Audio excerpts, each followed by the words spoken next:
Gaduhnya bab nasab antara duriyah yang satu kelompok disebut Ba'alawi, yang satu kelompok disebut duriyah Wali Songo, terutama ini. Bahkan sudah masuk ke cabang-cabang, dipengaruhi cabang-cabang agar mereka menolak Ba'alawi, menolak. Ya memang ada perbuatan salah pemicunya, ya.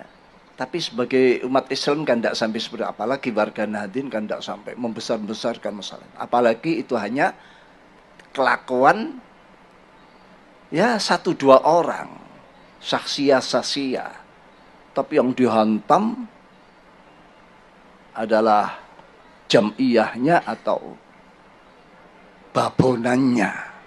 Tesis Kiai Imad itu memberikan sebuah pencerahan dan keberkahan kepada umat. Tetapi banyak pula yang mengkritik bahwa Kiai Imad adalah membawa keterpecahan umat atau polarisasi umat. Nah, mungkin di dalam podcast seperti ini, kali ini Kiai Imad bisa membuat sebuah klarifikasi. Silakan. Baik. Sebelumnya itu tentang Dr. Ribut yang memberikan penguatan terhadap narasi saya tentang permusuhan, bahwa memang ada relevansinya jika kalimat permusuhan itu dimaknai secara positif. Nah, itu poin untuk Mas Yusuf juga, agar tidak selalu menggoreng-goreng kalimat permusuhan kepada PWI itu. Kemudian tentang Martin Panbunesen. Saya tidak menggoreng, Kiai, hanya memberikan sebuah penafsiran terhadap kata-kata dan kalimat serta fenomena yang ada, Kiai. Iya, itu tafsirannya cuma salah.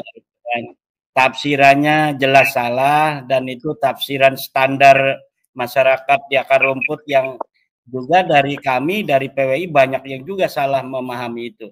Nah, kemudian tentang Martin van Brunesen itu, tentang fikih politik, seharusnya PBNU memberikan sebuah narasi besar, sumbangsi tentang pemikiran fikih lingkungan misalnya. Itu akan ada konflik interest, Mas Yusuf, karena pada hari ini sikap PBNU menerima tawaran mengelola tambang.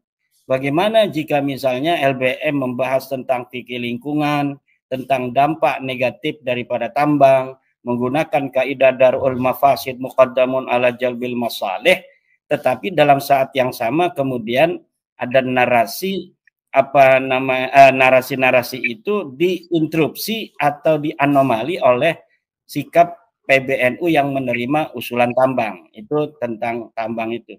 Kemudian tentang Mas Yusuf mengatakan bahwa selain ada dampak positifnya, penelitian ilmiah saya ada yang mengatakan membawa perpecahan. Saya kira dalam sebuah dalam sejarah lah, kita katakan dalam sejarah dari zaman dulu, setiap kebenaran yang baru, yang di dalam kebenaran itu mengandung variabel mengancam status quo dari apakah dari objek kebenaran itu sendiri atau dari hal-hal yang terkait dengan objek itu, maka tentu akan ada pro dan kontra. Nabi Muhammad sendiri ketika membawa kebenaran Islam ini membawa perpecahan antara Bani Quraisy sendiri. Bahkan di kalangan Bani Hasyim sendiri terpecah belah. Ada yang menerima proposisi dan pengakuan daripada Nabi Muhammad sebagai nabi, ada yang menolak. Bahkan paman-pamannya banyak yang menolak sejak awal. Bahkan ketika perang Badar itu, Abbas itu dengan Abi Thalib belum bersama Nabi. Bahkan Abbas bin Abdul Muthalib itu perang di barisan yang diametral dengan baginda Nabi Muhammad SAW. Termasuk beberapa sepupunya seperti Ja'far dan lain sebagainya itu masih bersama orang-orang kafir. Nah, jadi saya kira kebenaran itu tidak misalnya ketika datang suatu itu bisa disebut kebenaran harus diterima oleh seluruh orang sehingga itu mencari sebuah ciri khusus dari kebenaran. Tidak demikian. Kebenaran ciri khususnya ketika diberikan atau dilemparkan kepada halayak yang di dalam kebenaran itu mengandung ancaman terhadap status quo, baik kedudukan maupun kepercayaan, maka itu akan membuat pro dan kontra. Senantiasa demikian dalam sejarah peradaban manusia. Jadi yang harus kita sikapi adalah bagi pengembannya seperti sikap Rasulullah, yaitu menyayangi semuanya. Dan itulah yang berusaha saya untuk mengikuti cara-cara Rasulullah ketika dakwanya tidak diterima. Nah, bagi saya kesimpulan bahwa Ba'alawi ini bukan cucu Nabi, Habib-Habib itu bukan cucu Nabi, ini sesuatu yang sudah qat'i, sesuatu yang badihi, karena dalil-dalilnya badihi, dalil-dalilnya sudah jelas. Ini adalah sesuatu yang sudah zahiran jaliyan.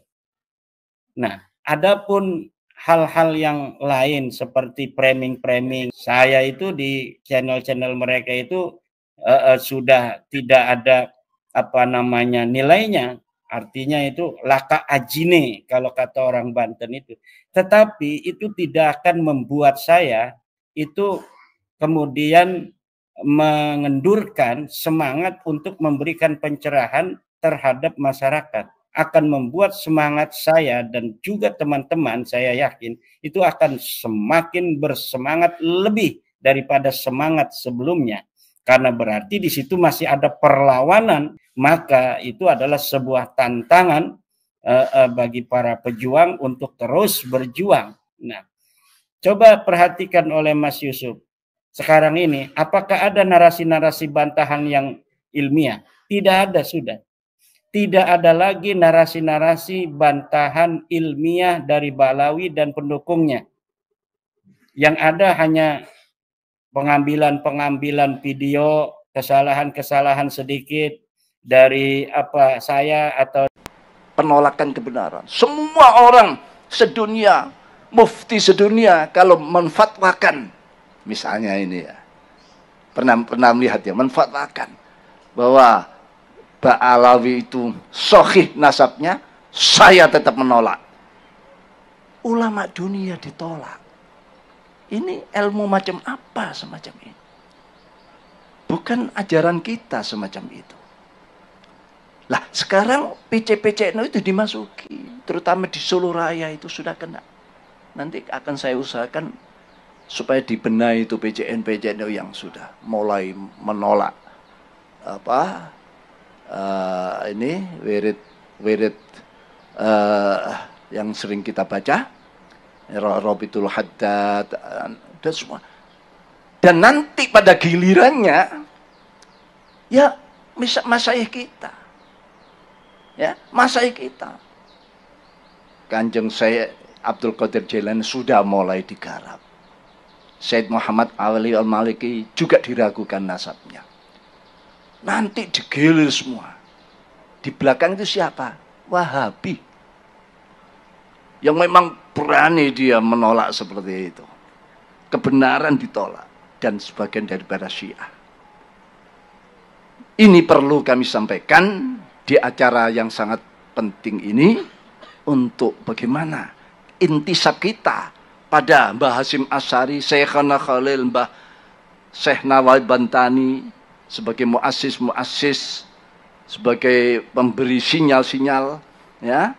Lalu kalau sampai terimbas penyakit itu tidak sadar kalau kita ini sebetulnya menolak Mbah Hasyim. Ini khusus pada pengurus NU. Agar jangan penyakit itu lalu mengimbas ke Jawa Timur.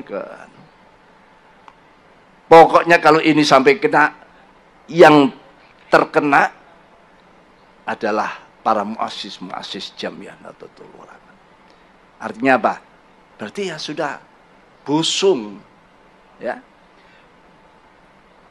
Kita tidak bela Ba'alawi.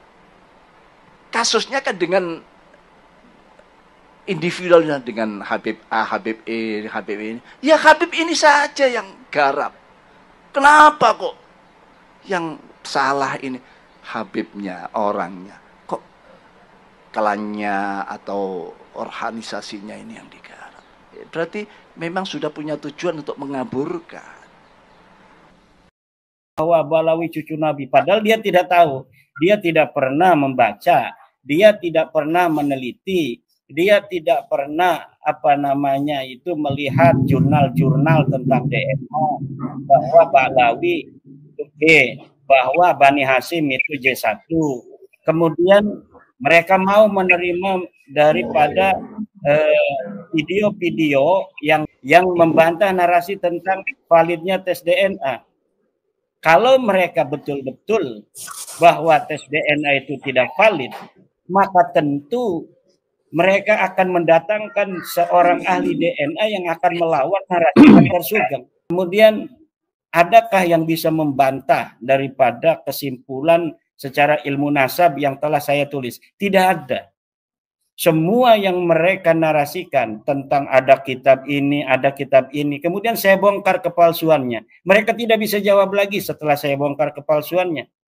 Rumel Abbas yang di dalam sebuah diskusi di Rabita Alawiyah yang menampilkan beberapa manuskrip palsu itu, kemudian saya bikin sebuah buku khusus beberapa lembar tentang manuskrip palsu Balawi versi Rumel Abbas. Rumel Abbas tidak pernah membantah sama sekali. Siapa yang dapat membantah saya bahwa seorang Faqih Muqaddam tidak pernah ada di 653 Hijriah? Tidak ada. Karena memang Faqih Muqaddam tidak pernah ada. Siapa yang dapat membantah saya bahwa Muhammad Shahih Mirbat tidak pernah ada di Mirbat pada 560 Hijriah? Tidak ada, karena memang Muhammad Shahih Mirbat tidak pernah ada di Mirbat. Semua dalil-dalil Balawi itu tentang nasab dan sejarahnya semuanya hanya ada di abad 9 ketika diciptakan oleh Abu Bakar As-Sakran, Ali bin Abu Bakar As-Sakran. Sebelumnya tidak ada, dan sampai saat ini tidak ada yang bisa membantah. Tentang ilmu nasab tidak ada yang bisa bantah, tentang DNA tidak ada yang bisa bantah, tentang ilmu sejarah tidak ada yang bisa bantah. Lalu harus berdasar apa masyarakat itu disuruh mempercayai mereka sebagai turun Nabi? Gimana nih? Apakah Kiai Miftahul Ahyar berani duduk bareng dengan Kiai Imaduddin? Kalau memang Kiai Miftahul Ahyar adalah seorang bapak dari ketokohan Nahdlatul Ulama, kalau memang Kiai Miftahul Ahyar merasa ada amanat yang sedang dipikul di pundaknya, kalau memang Kiai Miftahul Ahyar tidak mau dikatakan sebagai bapak yang tidak bertanggung jawab kepada anak-anaknya, yaitu seluruh warga Nahdliyin, jangan tambah ikutan membuat keruh suasana dong, Mbah. Beraninya bikin narasi hanya saat di panggung yang bukan untuk menjernihkan polemik nasab Balawi ini. Ajak mereka duduk bareng dalam forum resmi di PBNU, diskusi bersama, secara ilmiah dan ambil mufakat bersama-sama. Apakah benar-benar klan Balawi ini bisa terbukti cucu Nabi apa bukan? Kita tunggu ya.